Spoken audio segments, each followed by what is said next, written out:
Madame, Monsieur, bonsoir et bienvenue dans ce nouveau numéro de l'Hebdo Éco, votre rendez-vous avec l'économie sur Médien TV.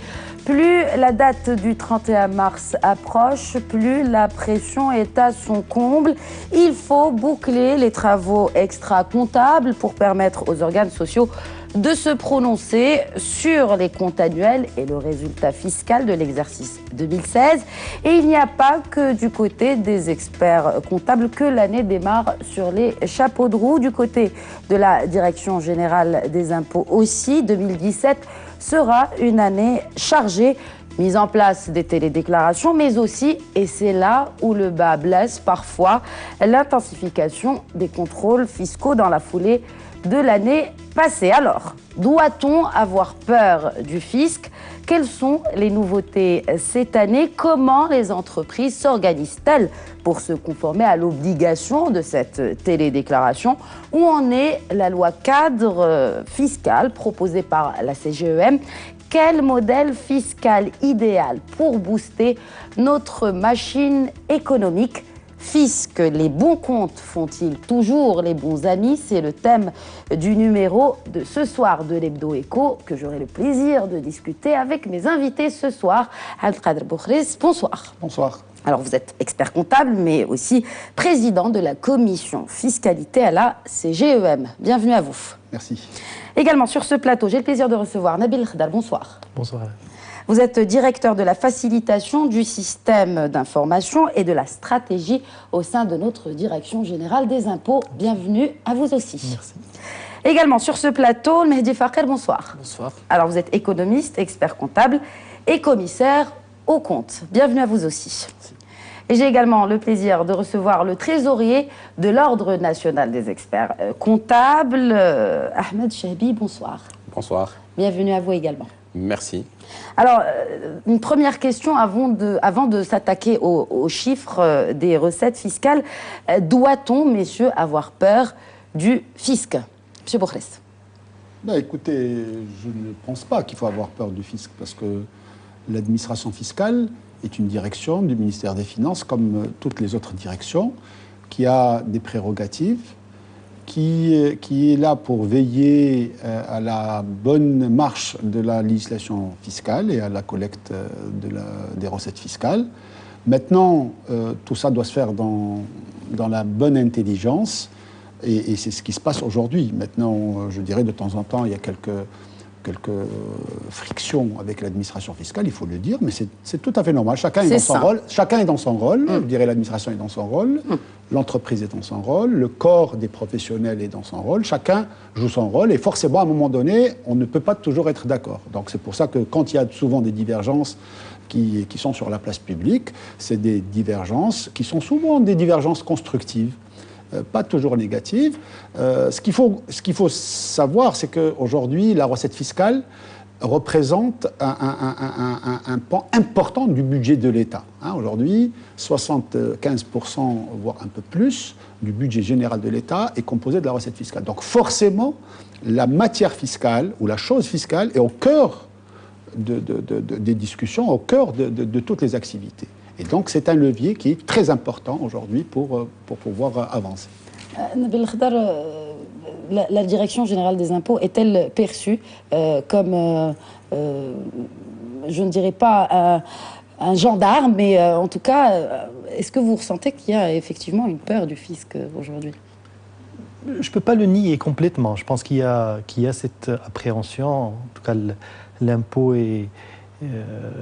on est là pour prendre de l'argent de chez le contribuable, donc quelque part ça ne peut pas être quelque chose de forcément agréable, mais comme je vais citer un slogan d'une administration fiscale européenne, l'idée c'est on ne peut pas rendre l'impôt agréable, mais on peut le rendre facile. Donc il y a aujourd'hui une ouverture, il y a aujourd'hui un partenariat avec l'ensemble des organismes avec lesquels nous travaillons, la CGEM, l'Ordre des experts comptables, les comptables agréés, avec l'idée de clarifier un petit peu notamment les textes. Parce que le problème qui se pose en général, c'est une lecture divergente de certains textes.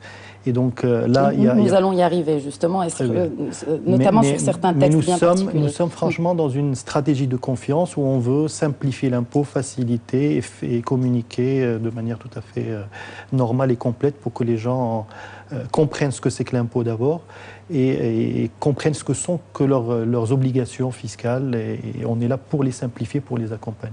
Al-Mahdi Fakher.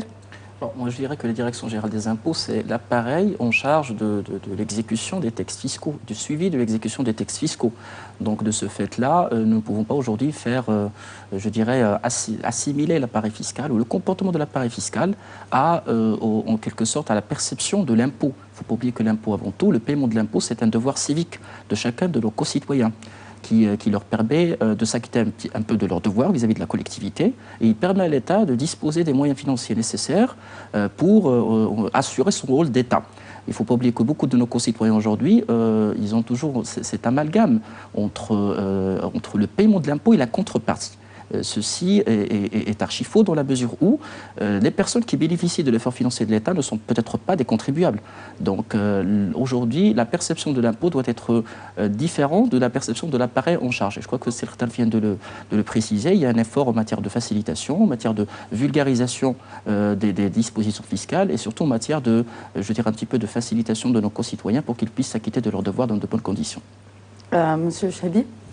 Moi, je complète un petit peu ce qui vient d'être dit. Il y a un deuxième rôle de l'administration fiscale, c'est un rôle de contrôle.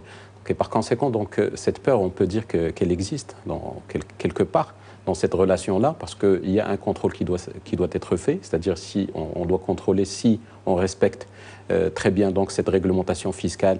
Et par conséquent, donc, je peux dire que c'est pas négatif s'il y a une peur de l'administration fiscale, mais c'est la présence d'une administration qui instaure des règles donc de paiement d'impôts. Ce n'est pas toujours agréable, comme on vient de le dire, mais par contre, il y a également un rôle de vérification, de contrôle qui suit et par conséquent qui met l'entreprise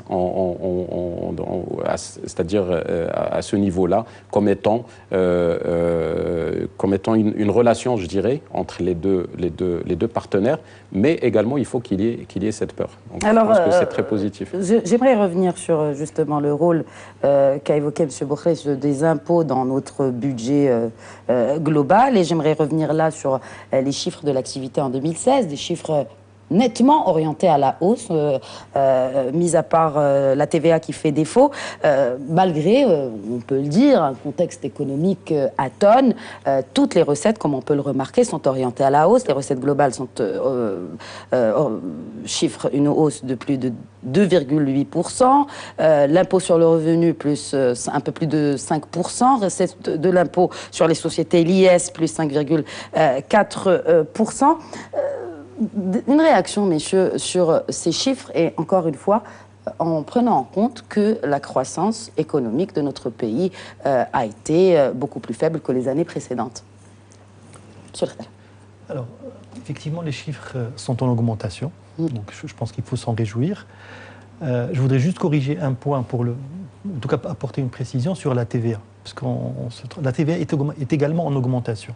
C'est les recettes nettes de TVA, parce qu'il y a la partie dépenses donc à l'intérieur. C'est les remboursements de TVA. Et cette année, le ministre des Finances a fait le choix de laisser filer quelque part un peu le déficit et de rembourser plus. Donc nous, cette année, nous avons remboursé plus de 9 milliards de dirhams globalement, 9 milliards 400 très exactement, et alors qu'au niveau de la loi de finances, le projet de dépenses comportait, alors pour l'IS et pour la TVA, quelque chose comme 7 milliards de dirhams. Donc, mais les recettes collectées sont également en augmentation. Faible augmentation, c'est vrai, mais c'est également en augmentation. Monsieur Bouchrech. L'observation que je voudrais apporter, ou disons le constat que vous avez évoqué, nous interpelle. En tout cas au niveau des contribuables ou de l'entreprise. Il ressort qu'on est toujours en augmentation, que la recette fiscale a toujours été en augmentation depuis une décennie, voire un peu plus. Donc ça veut dire que nous avons une économie qui est résiliente, qui, malgré ce que vous avez, le contexte, disons, international, malgré... Même national. Voilà, même national, des années l'année dernière où on avait une année agricole qui était mauvaise. Donc malgré tout ça, on s'aperçoit qu'on a une recette qui est en augmentation. Ce qui nous amène à réfléchir, en tout cas, pour dire profitons pour essayer de faire des réformes. Parce que quand on a un risque sur la recette fiscale, et quand on sait que la recette, c'est ce qui permet à l'État d'accomplir sa mission régalienne, on peut se poser des questions. Mais là, on est en augmentation. Et je pense que je voudrais interpeller l'administration fiscale pour lui dire, profitant de ce trend haussier depuis une décennie, pour essayer de pouvoir oser, il faut oser, faire un certain nombre de réformes. Parce que ce n'est que dans des périodes comme ça où on peut oser faire des réformes. Or, ce que l'on remarque actuellement, c'est une hausse, en tout cas, des contrôles fiscaux, plus 50% durant l'année qui vient de s'écouler. Et d'ailleurs, j'aimerais revenir sur cette note d'orientation générale de la DGI pour l'année 2017, qui vient d'être diffusée en février dernier, et qui définit le contrôle fiscal comme étant, je cite, une mission essentielle dont l'objectif premier est la recherche de la conformité volontaire des contribuables, seule à même de garantir les droits du Trésor, l'équité fiscale et la concurrence loyale entre les acteurs économiques, des principes à valeur constitutionnelle et à portée stratégique pour le bon fonctionnement de l'économie nationale. Il est question donc de faire du contrôle fiscal un acte de gestion normal. En témoignent les chiffres 12 milliards de dirhams ramassés dans le redressement de 2016. On parle du côté de la CGUM je cite, de raquette fiscale. Vous en dites quoi ? On parle de raquette fiscale, on parle d'acharnement, etc. Moi, je voudrais dire, c'est pas le cas ? C'est pas du tout le cas. Franchement, ce n'est pas du tout le cas. Malgré cette hausse de 50%. Tout à fait, tout à fait. Moi, je pense que c'est l'inverse. Ce qui devrait nous être reproché, c'est de faire moins de contrôles. Ça veut dire qu'il y avait moins de contrôles avant ? Tout à fait. On faisait 1400 contrôles moyens sur disons, les dernières années. L'année dernière, on en a fait 2160 à peu près. Cette année, on en fait 3200 et quelques. D'accord. Donc, mais je pense qu'il faut comparer ce chiffre au nombre d'entreprises qui existent. Donc, il y a 350 000 entreprises à peu près, 300 000 qui sont soumises à l'IS. On contrôle 3200 sur 300 000. Là, on est en train de parler de contrôle fiscal, ce qu'on appelle sur place, c'est-à-dire qu'on se déplace au niveau de l'entreprise. Donc, il y a les régularisations, ce qu'on appelle au niveau de l'assiette. Mais on parle ici de contrôle fiscal, disons, sur place. Donc, 3200 à comparer à 300 000, ça reste très faible. Et même quand on compare ça aux normes internationales, c'est très faible. Donc, nous, ce qu'on est en train de dire, c'est qu'effectivement, nous voulons renforcer les contrôles. Vous voulez passer à 30 000, à 50 000 entreprises dans ce contrôle fiscal. Bon, ça va se faire graduellement. De toute façon, il faudra une dizaine d'années pour le faire. Il faut des ressources supplémentaires. On est en train d'augmenter nos ressources en termes de vérificateurs. Il faut savoir que le nombre de vérificateurs au niveau de l'administration fiscale, il y en avait 300. On vient de passer à 400. Et sur une population de 5 000 agents du fisc. Donc on est à 7 ou 8%. C'est extrêmement faible quand on compare ça aux standards internationaux. Autre chose, il y a un indicateur qui est généralement usité au niveau des administrations fiscales, c'est le nombre de vérifications faites par inspecteur. On avait un rendement extrêmement faible. On était à 3,5 en 2014. On est passé en 2015 à 5 contrôles, 5 entreprises par an. Et cette année, on a fait 8 à peu près, entre 8 et 9. Plus, quoi, donc les gens travaillent plus. Mais pour cela, on leur donne plus de moyens. L'information devient de plus en plus disponible. On a réduit, il y a une mesure législative qui a été prise pour réduire le délai de contrôle au niveau d'une entreprise. On est passé de 6 et 12 mois à 3 et 6 mois. Donc on ne fait pas ça de manière, disons, sans préparation. C'est des choses qui sont pensées, réfléchies. Et je pense encore une fois, je le répète, mais l'administration fiscale, sa seule raison d'être, c'est le contrôle. On a un système déclaratif aujourd'hui au Maroc. Ça fait sourire, M. Chehbi. Bien. Pourquoi ? Non, moi, je reviens par rapport à ce point-là, donc d'augmentation des recettes. Ça me fait sourire parce que ça confirme ce que j'ai dit, c'est-à-dire il y a des entreprises qui ont peur de l'administration fiscale parce qu'il y a ce point de contrôle qui reste légitime, bien sûr, et qui est pratiqué un peu partout. L'augmentation que nous avons connue, c'était bien de soulever l'impact des recettes suite aux contrôles fiscaux sur les recettes.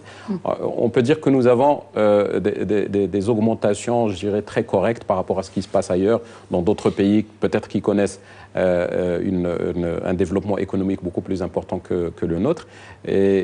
Par exemple, si on devait se comparer fiscalement à un autre pays, vous nous compariez à quel pays ? Peut-être si on peut rester sur des pays similaires, c'est-à-dire des pays voisins, notamment la Tunisie. Largement, on est en tête par rapport à ce et nous reviendrons sur ce classement. Pour rejoindre un petit peu ce qui vient d'être dit par Seboukhri, c'est que effectivement la politique fiscale, elle s'inscrit dans le cadre d'une politique générale et économique donc, du pays. Et par conséquent, c'est important, c'est-à-dire de l'utiliser comme outil pour encourager, par exemple, des secteurs. C'est ce qui doit être fait, c'est pas ce qui est fait maintenant. Non, bien sûr, ça se fait. Il y a des dispositions actuellement sur la loi de finances qui confirment ce que je viens de dire. Mais par contre, c'est une opportunité pour le Maroc, comme l'a expliqué Seboukhri, qu'on saisisse cette opportunité pour dire qu'on peut lancer des encouragements, faire des réformes en général, pour que, c'est-à-dire le rôle de l'administration fiscale ne sera pas uniquement la collecte des recettes et également le contrôle. Alors, mais pour aller vers autre chose, notamment le développement économique. Monsieur Fakher, un redressement fiscal implique-t-il que l'entreprise ne soit pas transparente automatiquement ou qu'elle recourt à des fraudes ou à des pratiques frauduleuses en tout cas ? Alors là, je vais être très précis. C'est un peu ce qui fait peur, c'est pas l'impôt, c'est peut-être le comportement de l'administration fiscale dans le cadre d'un contrôle. Donc, ce qui est assimilé à une fraude ou à un ensemble de, je dirais... C'est assimilé, ce n'est pas toujours le cas. Absolument. Donc, aujourd'hui, effectivement, parfois, c'est une interprétation de l'administration fiscale. Et parfois, effectivement, il y aurait... Sur quelle base ? Sur la base, bien sûr, d'une interprétation d'un pouvoir discrétionnaire, sur lequel on pourrait très, très bien revenir. Donc, l'administration, il a le droit aujourd'hui d'interpréter. Maintenant, la seule limitation, c'est la mauvaise foi. Aujourd'hui, même si c'est prévu au niveau du Code général des impôts, il n'y a qu'un juge qui peut interpréter un acte comme étant un cas de mauvaise foi. Donc aujourd'hui, c'est des interprétations, c'est des échanges avec les contribuables. Et ce qui fait aujourd'hui que l'administration des impôts pourrait interpréter un acte comme étant un acte, entre parenthèses, non conforme, c'est un petit peu des échanges, c'est des échanges avec le contribuable. Je crois qu'une lettre circulaire a été datée du 16 décembre, a fini par apporter une clarification énorme en la matière, dans la mesure où il clarifie, il circonscrit un peu le périmètre d'intervention de l'inspecteur, son périmètre d'interprétation. Et l'inspecteur aujourd'hui, il est obligé de prendre en considération les explications métiers et les considérations métiers d'un contribuable. Parce qu'aujourd'hui, l'application stricto sensu de certaines dispositions fiscales est préjudiciable dans certains secteurs. Donc aujourd'hui, nous ne pouvons pas dire directement, parfois, attention, l'erreur est humaine. C'est parfois, je dirais, une mauvaise interprétation des contribuables, une méconnaissance parfois des dispositions fiscales. Donc vous ne faites pas votre travail, les experts comptables, si nous sommes là pour les accompagner. Nous sommes là pour les accompagner, les contribuables. L'idée, c'est tout simplement que l'administration fiscale nous apporte en quelque sorte de l'appui en matière de vulgarisation de cette matière fiscale, pour qu'il soit une matière pédagogique. C'est dans l'intérêt de cette confiance instaurée aujourd'hui, de l'effort que fait actuellement l'administration fiscale entre contribuables et administration. Donc aujourd'hui, s'il faudrait reprocher quelque chose, on pourrait reprocher au comportement de l'appareil administratif en charge du contrôle. C'est ce que je pointe personnellement du doigt, pour l'instant. Moi, si vous permettez, je prends juste, je fais une parenthèse.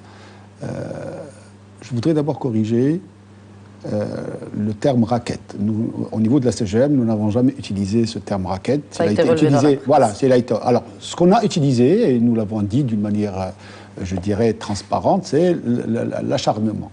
Et je pense dans des réunions que nous avons tenues, on a tenu ce langage. Alors, concernant le dispositif du contrôle fiscal, comme l'a rappelé Seboukhri, nous sommes dans un système déclaratif, et forcément, quand vous êtes dans un système... Le Maroc a fait un choix, au moment de la réforme, de dire nous sommes sur un système déclaratif. Donc, le pendant du système déclaratif, c'est le contrôle. C'est que l'administration doit faire son contrôle. Aujourd'hui, ce que nous reprochons, c'est cette assiette de contrôle qui est réduite. Et là, je me réjouis des propos de Sir Khadr qui, effectivement, nous annonce qu'on va aller vers un élargissement. C'est très important parce qu'on a un sentiment, à un moment donné, un sentiment que c'est toujours les mêmes qui payent. C'est le terme qui revient et je le dis, c'est toujours les mêmes qui payent. Or, ce n'est pas le cas. Enfin, ce ne sera pas le cas dans la... Vous savez, c'est pas le cas, je dirais, ça c'est l'histoire du verre à moitié vide et du verre à moitié plein. Donc, parce qu'on va s'entendre sur c'est pas le cas. Maintenant, ce que nous souhaitons, en tout cas ce que nous avons exprimé au niveau de la CGM, c'est de pouvoir mieux communiquer d'abord sur le contrôle fiscal, permettre aux agents de faire leur travail dans des conditions confortables et sans pression, et surtout de bien communiquer. Quand on annonce 12 milliards de recettes fiscales en contrôle fiscal, issues du contrôle fiscal, on a l'impression que toutes les entreprises sont des entreprises qui fraudent. Or, ce n'est pas vrai. Or, ce n'est pas vrai. Il faut qu'on arrive à communiquer, à dire il y a aujourd'hui des points de divergence. Est-ce que vous imaginez une société cotée en bourse il y a de grands groupes. Voilà, des grands groupes. Je n'ai pas envie de citer de noms, mais des grands groupes bancaires, assurances. Quand on annonce des montants qui sont colossaux. Donc, alors l'absence de communication fait que le contribuable lambda interprète ça autrement. C'est cela. Quand on ramène d'abord un montant, il faut le ramener à la période contrôlée. Quand on dit, je dis n'importe quoi, 10 millions de dirhams ou 100 millions de dirhams, est-ce que c'est sur 1 an ou sur 4 ans? Est-ce que sur les montants qui ont été annoncés, et là je m'adresse à M. Khadr, je vous reviens tout de suite, est-ce que ces montants ont été payés entièrement? Quand on parle de 900 millions de dirhams, est-ce que les 900 millions de dirhams ont été payés entièrement ou pas? Alors pour le cas que vous citez, je vais vous répondre directement. Il y a la moitié pratiquement, je ne rentre pas dans le détail, mais la moitié qui a été payée effectivement, et l'autre moitié qui a été compensée par rapport à un crédit de TVA. D'accord. Donc c'est une compensation par rapport à un crédit de TVA. Et juste pour vous, les téléspectateurs, ces montants-là peuvent effectivement paraître exorbitant, important, mais il faut, comme l'a dit Sibou. C'est pas une mauvaise chose. Après, on dit parce que c'est de grands groupes, ils font de gros bénéfices. Et donc, est-ce qu'ils fraudent ou ils fraudent pas? Non, pour ces cas-là, c'est pas forcément de la fraude. C'est pas de la fraude même. C'est effectivement des interprétations. Mais je voulais dire aussi qu'il faut rapporter ces montants-là au chiffre d'affaires de ces entreprises. C'est cela. Au résultat. C'est ça, au bénéfice. Donc, les choses. Il faut comparer ce qui est comparable. Donc, pour revenir à cette question de fraude, avant de parler de fraude, il y a effectivement les erreurs, il y a parfois des méconnaissances, il y a, disons, des problématiques effectivement d'interprétation, et puis il y a la fraude. La fraude, pour moi, il y a deux grandes fraudes. Il y a la dissimulation de chiffre d'affaires, il y a ceux qui dissimulent, donc une partie de chiffre d'affaires, qui existe, et notre rôle, c'est d'essayer de la contrecarrer.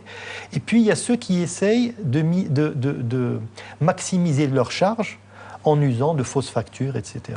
Donc là aussi, c'est des choses sur lesquelles nous luttons. Je voudrais rebondir sur ça pour dire la position de la CGM. Pour nous, la fraude est un acte, je dirais, punissable. La dissimulation est un acte punissable. Nous estimons que payer les impôts est un droit, est une obligation. Maintenant, il faut qu'on arrive à ce que l'administration fiscale puisse aussi aider notre tissu économique pour traquer l'informel, pour traquer la fraude, pour traquer ces actes de gestion que nous dénonçons nous-mêmes. Donc, je vais faire juste un parallélisme. Quand on voit la recette, Sir Khadr qui a travaillé à la douane, il le sait. Quand la douane annonce, à la fin de l'année, dit la recette est de X, elle dit la recette issue de la contrebande est de temps. C'est un signe qui est très, très satisfaisant pour un opérateur économique de savoir que la douane va chercher 1 milliard, 10 milliards, 100 milliards de la contrebande. On aurait bien aimé, nous aussi, avoir, de la part de l'administration fiscale, des chiffres pour nous dire nous avons été, sur les 12 milliards de collecte de recettes fiscales, du contrôle fiscal, il y a 1, 2, 10 milliards qui viennent. Après qu'il y ait 2 ou 3 ou 4 qui viennent, comme l'a rappelé Sir Khadr, d'une mauvaise interprétation d'un texte, d'une divergence dans la lecture. Quel genre de textes qui reviennent justement ou qui sont mal interprétés et qui font que ça fait un mauvais payeur? Celui qui revient le plus. Non, il y en a beaucoup. On a un texte, c'est le problème des provisions. Si on prend par exemple les grands comptes. Je voulais que ça vienne de voilà, ça vient de vous me tendez la perche, je la prends. Il y a aucun Merci. Voilà. Donc, on a les provisions. Aujourd'hui, on a des grandes divergences sur les provisions. il y a la norme internationale, puis il y a la norme locale aujourd'hui, il y a les règles de prudence, parce qu'on est régi par certaines choses. Donc on peut avoir des normes comptables et on a des normes fiscales. Et c'est ce qui fait qu'aujourd'hui, l'opérateur... Il y a une irrégularité ou un décalage entre ces deux-là. Il y a deux aspects. Il y a la norme comptable, il y a des principes comptables. Vous savez que le Maroc est régi par le CGNC, je dirais le Code général de la normalisation comptable, et on a le CGI, le Code général des impôts. Alors, quand on constitue une provision selon la norme comptable, elle peut ne pas être déductible au niveau fiscal. Et donc, voilà, alors ça, il faudrait je veux dire, ça n'existe pas qu'au Maroc, hein, je rassure les téléspectateurs que ceci n'existe pas qu'au Maroc. Hein. Maintenant, il faudrait qu'on essaie d'abord de clarifier la norme fiscale. La norme comptable, elle est claire. Il faut qu'on essaie de clarifier la norme fiscale. Sans compter que certaines activités, on a d'autres normes. Vous prenez par exemple le secteur bancaire, on a... Le Banque El Maghreb, qui est je dirais, le régulateur et la Banque centrale, qui a aussi des normes qui exigent aux banques un certain nombre de règles qui sont issues des normes internationales. Donc, alors, vous prenez un certain nombre de règles et donc l'opérateur se retrouve à respecter la norme comptable, la norme spécifique à l'activité, la norme fiscale. Alors, et là, on a des divergences et c'est ce qui fait souvent, je dirais, un des gros paquets, je veux dire, du contrôle fiscal dans certaines institutions, c'est les provisions. Uniquement pour revenir sur cette question de provision, c'est pas uniquement il y a des provisions qui sont déductibles et des provisions qui ne sont pas déductibles, mais le problème il se pose au niveau de l'interprétation des conditions de déductibilité de ces provisions.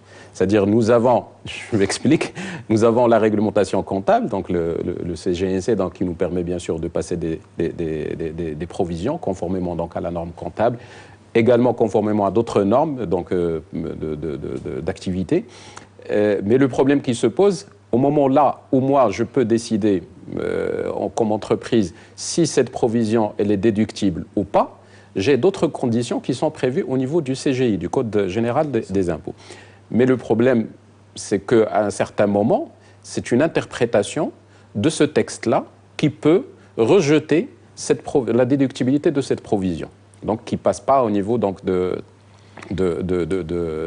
résultat fiscal et par conséquent, je suis obligé de payer l'impôt sur ça. C'est parfait. Alors aujourd'hui, bien sûr, j'aimerais juste apporter une précision. Les montants payés sont différents des montants notifiés. Mais c'est la base même. Enfin, dans des PME, la comptabilité est souvent focalisée sur la doctrine fiscale et ça ne devrait pas être le cas. Oui, bon...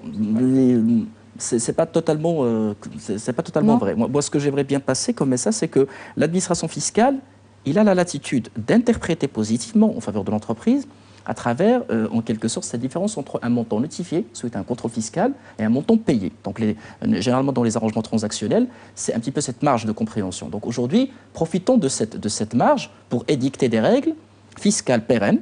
Et ces règles-là devraient prendre en considération, ce qu'a expliqué Seychelles, c'est un petit peu les considérations d'ordre sectoriel. Aujourd'hui, vous me parlez par exemple de la déductibilité des provisions pour les banques, c'est un peu comme la provision mathématique pour les assurances, c'est des provisions qui ont leur raison d'être, métier, que l'administration fiscale devrait reconnaître. Et pour les reconnaître, il faut absolument une fiscalité sectorielle qui doit être adaptée aux spécificités métiers.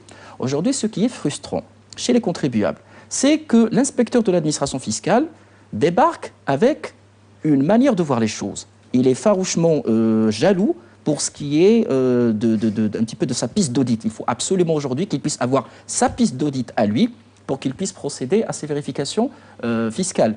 Malheureusement, cette piste-là n'est pas totalement... Elle est généralisée en fait, elle n'est pas adressée à un secteur. Voilà. Nous nous basons sur un texte général pour auditer une multitude de cas de figure. Différents. Voilà. Les cycles de vie, parfois, prenez le cas de l'immobilier, c'est un cycle de vie qui est très long. Oui. L'Oustad Boukhari a parlé tout à l'heure de la provision. Il y a aussi la partie des charges d'exploitation qui ne sont parfois même pas reconnues en tant que telles. C'est-à-dire que l'entreprise dépense de l'argent, mais l'administration fiscale demande à payer l'impôt sur ces dépenses, alors que ces dépenses sont, d'un point de vue sectoriel, d'un point de vue métier, justifiées par les besoins de l'exploitation. Donc, à mon humble avis, aujourd'hui, nous avons un texte général qui régit une multitude de cas. Voilà. Très bien. Justement, j'aimerais bien qu'on parle d'avenir et de futur et de réformes, et les réformes qui sont déjà enclenchées, juste après cette pause publicité. Messieurs, merci de rester avec moi tout de suite.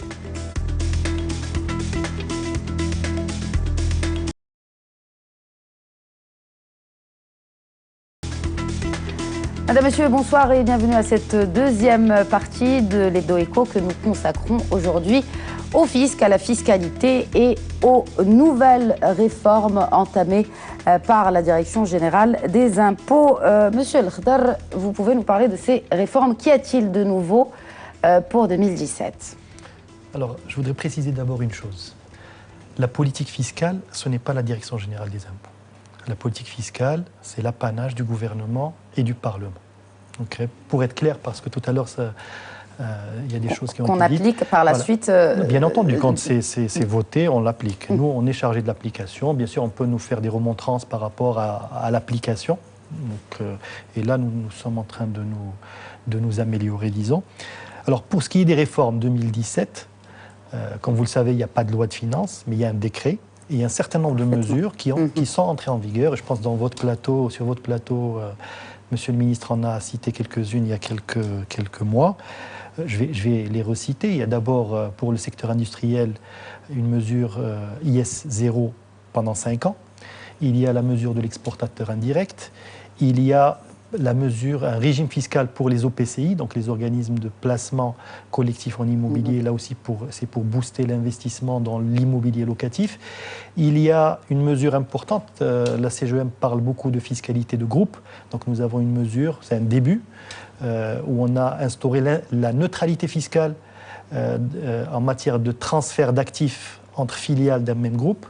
Et nous avons également instauré la neutralité pour l'apport d'un patrimoine privé à une société. Donc, toutes ces mesures sont entrées en vigueur via le fameux décret. Et également, il y a un certain nombre de mesures de clarification. On a parlé beaucoup de textes qui n'étaient pas lus de la même manière. Et donc, il y a un travail il y a des mesures qui concernent la clarification. Et à ce titre-là, je voudrais citer 2 choses qui n'ont rien à voir avec la loi de finances. Le 14 mars, il y a une note qui est sortie, qui a été publiée par la Direction générale des impôts suite à un long travail, pratiquement une année, avec la CGEM, avec l'Ordre des experts comptables, sur la clarification des avantages, des indemnités. Donc c'est en matière d'hier, il y a tout un ensemble d'indemnités qui ont été clarifiées. Là sur l'impôt sur le revenu, tout à fait. Des indemnités qui concernent... Et qui concerne les salariés. Tous les salariés. Tout à fait. Donc, et c'était, alors je reprends un pourcentage que Si Boukhris m'avait lui-même annoncé à un moment donné, c'était 60% des problèmes au niveau des contrôles fiscaux en matière d'hier concernent ces indemnités-là. Et donc là, je pense qu'on est arrivé à une version qui permet de clarifier énormément les choses. Ça permet aujourd'hui d'avoir des normes. On peut être d'accord, pas d'accord, mais en tout cas, il y a une norme et il n'y a plus d'interprétation possible, ou en tout cas, elle resterait vraiment à la marge. Et donc, c'est très important pour nous, même pour nos vérificateurs, n'ont plus cette marge de manœuvre de décréter un certain nombre de choses. Donc ça, c'est important. Et le deuxième sujet, et là, on l'a aussi le 14 mars, nous avons initié un travail important. Donc il y a une commission qui a été instituée pour refaire et revoir en profondeur le Code général des impôts. Et elle est... une refonte totale du Code. Totale, exactement, une relecture. Alors, c'est à texte constant, c'est-à-dire à législation constante, mais c'est pour répondre à ces problématiques d'interprétation et de clarification. Et ce que je voudrais signaler, c'est que c'était une commission où il y a et le privé et l'administration, et certains organismes publics, et avec, donc vous travaillez avec la CGEM, avec l'Ordre des experts comptables. Tout à fait. Donc on a eu le lancement le 14 mars, et je pense que le privé, en nombre en tout cas, ils sont même plus que les collègues de l'administration.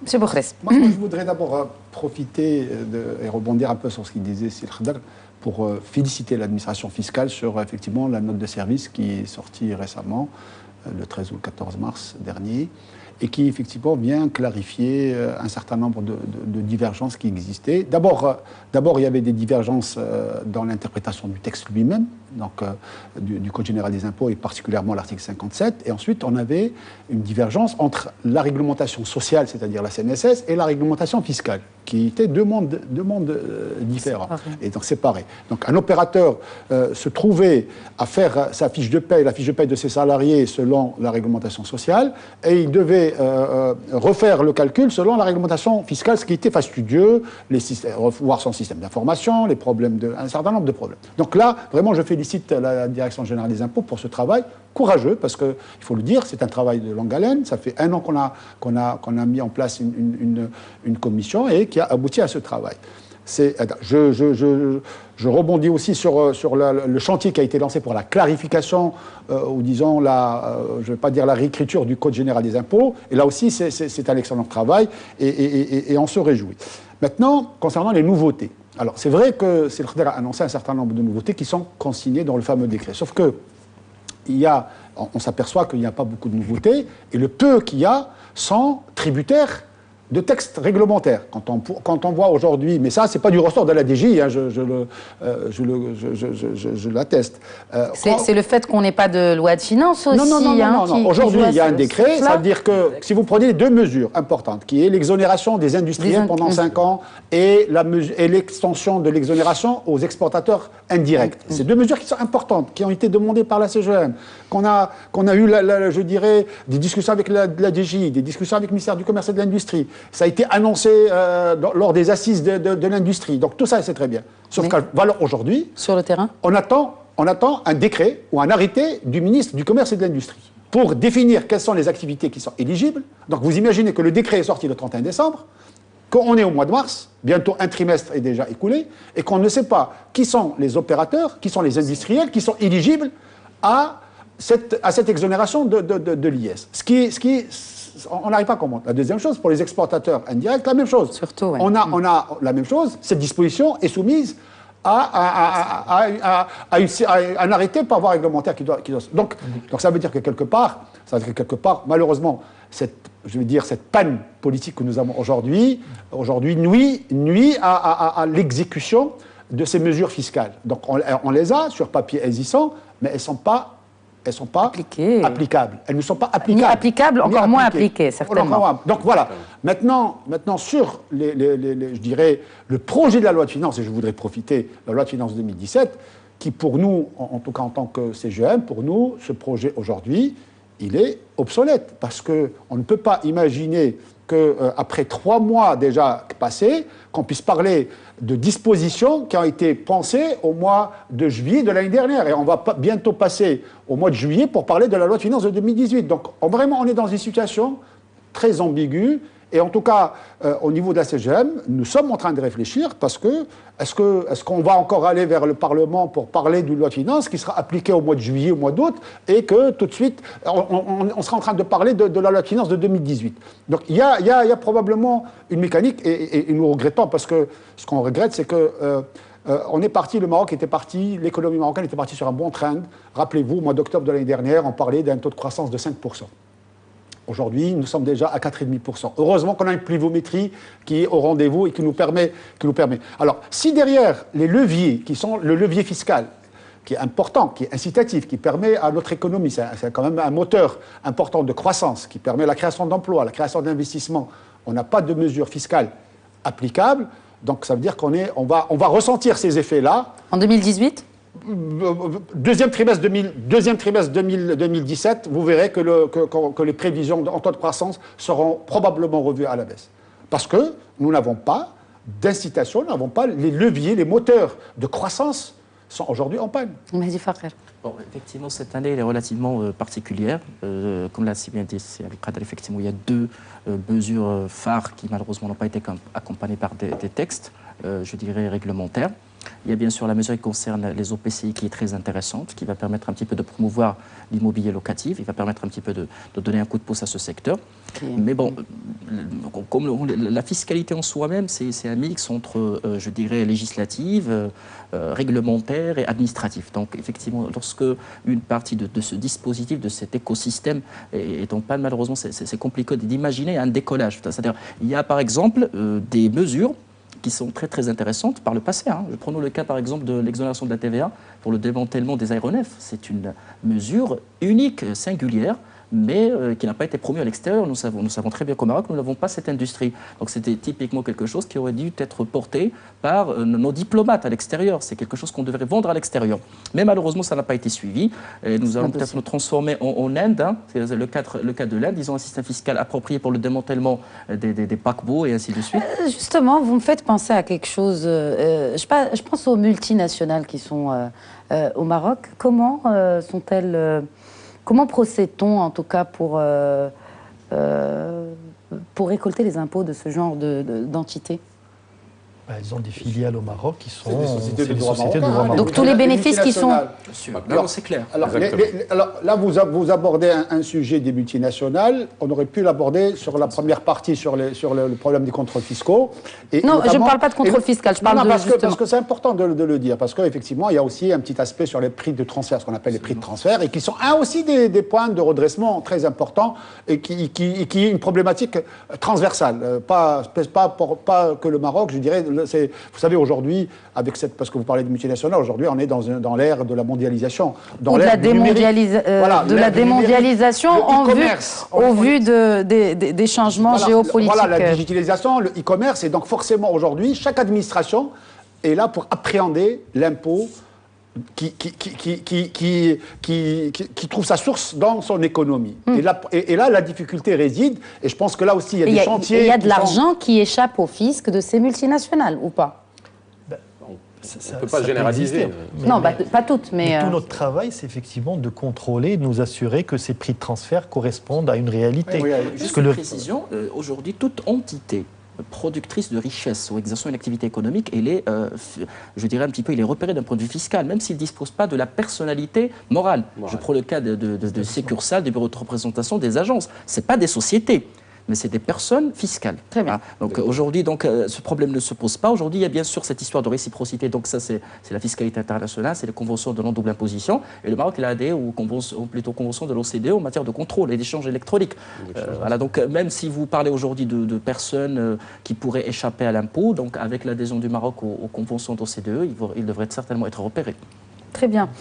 Si vous le permettez, je voulais juste préciser par rapport au décret qu'a cité Seboukri, c'est qu'ils ne sont pas encore sortis sur les activités éligibles à l'exportateur indirect et les activités industrielles. C'est vrai qu'il y a un retard, c'est en cours, je peux vous le confirmer, mais simplement l'impact, c'est en 2018. C'est pas aujourd'hui, donc il n'y a pas de problématique. C'est vrai que l'impact est là. Il sera de toute façon. Non, mais l'impact positif. positif. Aujourd'hui, un opérateur, il ne sait pas. Là, on est d'accord. Il ne sait pas. Donc aujourd'hui, pour qu'il démarre son activité, il ne sait pas s'il est éligible ou pas, parce que son modèle économique, il doit le construire sur la base. Est-ce qu'il doit payer de l'impôt? Il ne va pas payer d'impôt. Donc le modèle économique est basé sur l'incitation fiscale. Ça peut retarder des investissements, des décisions d'investissement. Aujourd'hui, ça retarde des décisions d'investissement et par conséquent, ça retarde des opportunités d'emploi. Parce qu'il ne faut pas oublier quelque part que la suite logique de tout ça, c'est que la croissance doit nous amener vers de la création d'emplois, parce que notre pays, il est à la recherche d'emplois. La même chose pour les OPCI, c'est-à-dire les décrets qui ne sont pas encore sortis donc pour la loi concernant les OPCI, donc ça retarde également. Donc, des mises en chantier, carrément. Exactement. Il y a des fonds de l'ordre de 200 milliards de dirhams qui ont été cités par le ministre. Donc quand même, vraiment, c'est des enveloppes et c'est des levées de fonds qui sont considérables, très importantes. Effectivement, c'est une question de tête. À mon avis, il faudrait les accélérer. Effectivement, il y a un état, en quelque sorte, d'attentisme de la part des opérateurs économiques. On reste positif, c'est-à-dire les mesures sont là. Effectivement, c'est important. Mais c'est question de temps. C'est-à-dire, on est dans une économie qui nécessite bien sûr qu'on soit là, donc, et que les mesures soient... Qu'un gouvernement soit là surtout. Hein. Exactement.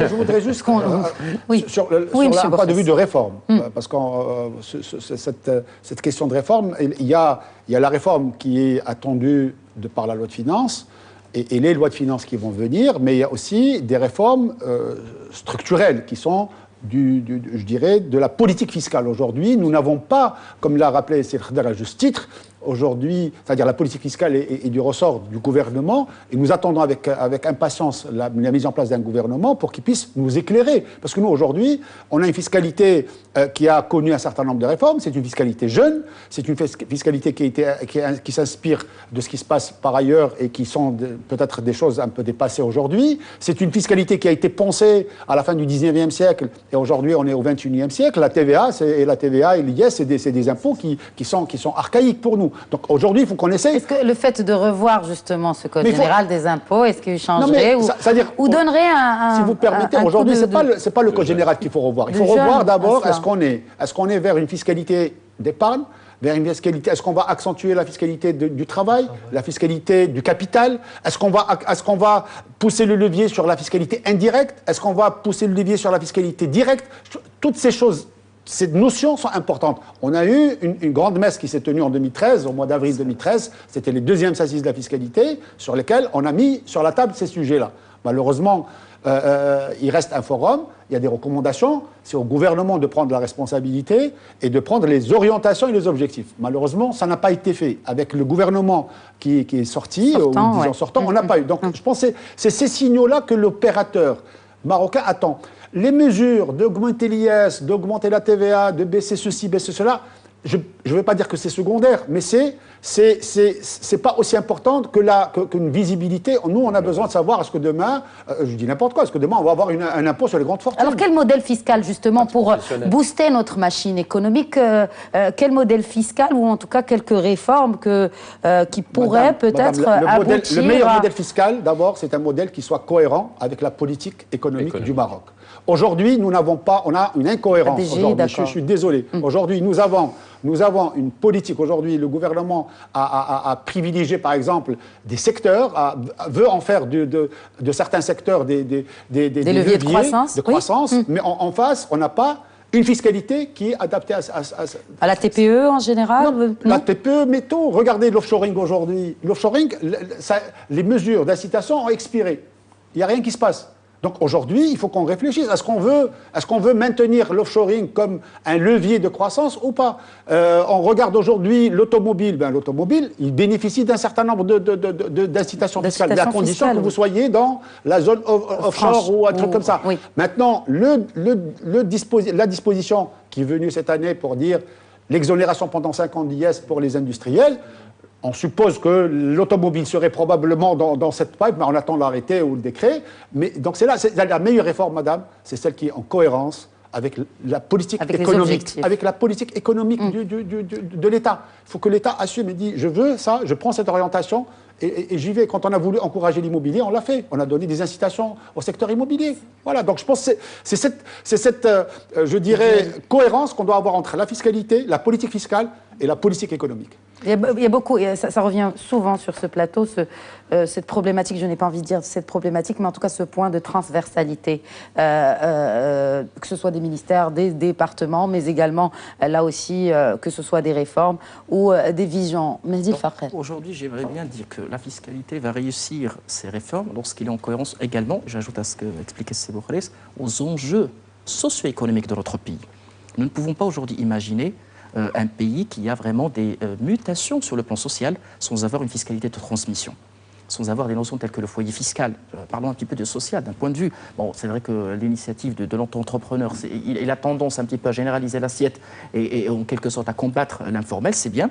Mais également, aujourd'hui, nous avons effectivement des mesures qui sont malheureusement orientées et qui sont pensées d'un point de vue sectoriel. Alors qu'il faut reprendre, en quelque sorte, les enjeux, le positionnement économique, et également surtout les orientations, je dirais, géostratégiques de notre pays pour pouvoir imaginer et penser la fiscalité. À mon avis, ça c'est un débat qui est très important. N'oublions pas aussi quelque chose qui est très important. Aujourd'hui, plus que jamais, l'administration fiscale dispose des moyens pour imaginer des mesures fiscales qui sont correctes. Avec l'industrialisation du mode de déclaration, l'industrialisation et l'automatisation du mode en quelque sorte de détection. On a malheureusement très peu de temps. Il nous reste 2 minutes avant la fin de l'émission. On va terminer sur la télédéclaration justement. Très rapidement. Donc aujourd'hui, l'administration, il a un entrepôt de données pour imaginer des mesures sectorielles sur base régionale pour pouvoir vraiment booster certains secteurs. Aujourd'hui, plus que jamais. Justement, un dernier mot sur la télédéclaration, M. Khadar, et puis M. Chebbi clôturera le débat. La télédéclaration, je pense que c'est une petite révolution que nous avons faite. La généralisation à partir du 1er janvier 2017. Je vous donne quelques chiffres pour illustrer cette révolution, disons. Oui. En 2016, on avait 8200 entreprises qui télédéclaraient et télépayées. Aujourd'hui, nous en avons 356 000. Toute entreprise confondue. Toute entreprise confondue. Il n'y a que les forfaitaires, ce qu'on appelle ceux qui sont au niveau du régime du forfait, qui ne sont pas à la télédéclaration, mais l'ensemble des entreprises, personnes physiques, personnes morales. Et aujourd'hui, ma foi, ça se passe très très bien. Nous avons... et ça nous crée même une problématique au niveau de la reconversion de nos ressources, la reconversion de nos moyens, de nos méthodes de travail. Là aussi, quelques chiffres. La déclaration de TVA 2016, janvier 2016, nous avons eu 5 000 déclarations électroniques et 295 000 déclarations papier. Donc, c'est des déclarations qui sont déposées dans les guichets. Dans les guichets, oui. En janvier 2017, c'est l'inverse. Et donc, bien sûr, tout ça a nécessité de la préparation. Il y a un grand travail qui a été fait avec l'ensemble des associations pour vulgariser, pour faire adhérer. Alors, en fait, janvier, c'était la grande échéance de la TVA. On l'a passé avec succès. Février, c'était la grande échéance de l'IR. Là aussi, ça s'est passé correctement. Et puis, la grande échéance, c'est mars pour l'IS. Ma foi, on est bien préparé. Je pense que ça va bien se passer aussi. Un dernier mot, M. Chebbi. Rapidement, il y a un point qui est très important qu'il ne faut pas oublier donc, dans toute politique économique, c'est la pression fiscale. C'est-à-dire qu'il faut, bien sûr, il ne faut pas nier que l'administration fiscale ou bien le fisc en général, donc c'est une source donc, de recettes, mais il ne faut pas que ça soit qu'aura un impact de pression fiscale importante, chose qui va fuir bien sûr les investisseurs étrangers, chose qui va limiter les investissements, que ce soit en interne ou bien à l'étranger. Et également, il y a un objectif qui est très important. Je pense que l'administration fiscale, ils sont en train de faire un travail assez important, c'est d'élargir l'assiette fiscale. Donc il y a le secteur informel, ce qu'il ne faut pas oublier. Et par conséquent, donc, c'est une mine là où on peut également augmenter nos recettes fiscales sans pour autant nuire au bon déroulement donc, de l'économie en général. Merci, messieurs. Un dernier mot concernant la fiscalité, parce que là, on n'a parlé que de la fiscalité d'État, ou disons la fiscalité nationale. Or, il ne faut pas oublier qu'il y a la fiscalité locale qui pèse aussi sur les entreprises et sur l'activité économique en général, et qui pollue aujourd'hui, parce que la fiscalité locale est très ancienne, et il y a les taxes parafiscales. Donc, je pense que... On y consacrera un numéro. Ça, c'est pas du ressort de la Direction générale des impôts. On y consacrera, je vous le promets, un numéro spécial. Et si vous m'invitez, je serai présent pour discuter de ces deux thèmes qui sont très importants pour nous. Merci. Vraiment, un dernier mot. Je ne peux pas refuser. Je voulais simplement dire que les Marocains peuvent être fiers de leur administration fiscale. Elle est faite de femmes et d'hommes qui sont compétents, qui sont engagés et qui n'ont, je dirais, d'ambition que d'améliorer la qualité du service qu'ils rendent. Et je pense que le discours de Sa Majesté le 14 octobre, et on est tous là pour le mettre ou le faire vivre sur le terrain. Merci, messieurs, d'avoir accepté l'invitation de l'Hebdo Éco. Merci à vous de nous avoir suivis. Je vous donne rendez-vous vendredi prochain pour un nouveau numéro de l'Hebdo Éco. D'ici là, très bonne suite des programmes sur Média TV. Merci de nous rester fidèles.